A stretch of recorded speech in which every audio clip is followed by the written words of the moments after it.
Krem brüle əvvəl bilirsiniz ki, likör tökülürdü, lavanda siropu ilə yanılırdı, amma indi hər şey geridə qalıb.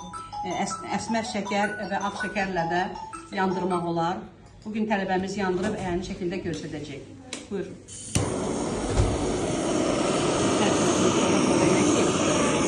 Yansın zaman şəkəri karamelize olsun, hər tərəfini yandır, narahat olma.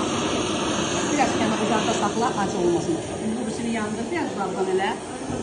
Acı olmasın, çünki acı olacaq yanır. Biraz uzaqdan elə.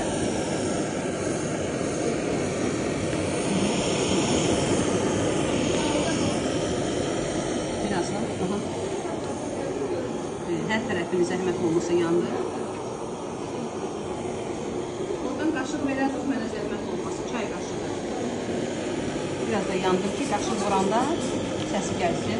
Özəlliyi də, krem brüleyin də özəlliyi, o da biraz da yandır. Saxla, söndür. Biraz soyusun. Eşidirsiniz səsini. Özəlliyi budur.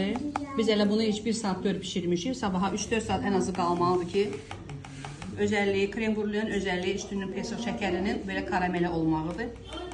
Belə səsinin çıxmağıdır. Bu hələ yaxşı yanmayıb, biraz da yandır.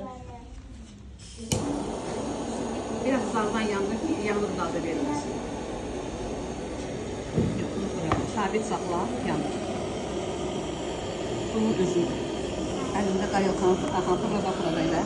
Ona görə o da davamlı qarı olmalıdır ki, pişəndə də, yandıranda da. Yandıran vaxtı adi bir qabda o saat partlayıb çatlaya bilər. Çünki qayılqanın gücü çoxdur. Biraz da yandır. Üstündə gilə meyvələri, mövsümə uyğun meyvələrlə dekor eləyə bilərsiniz.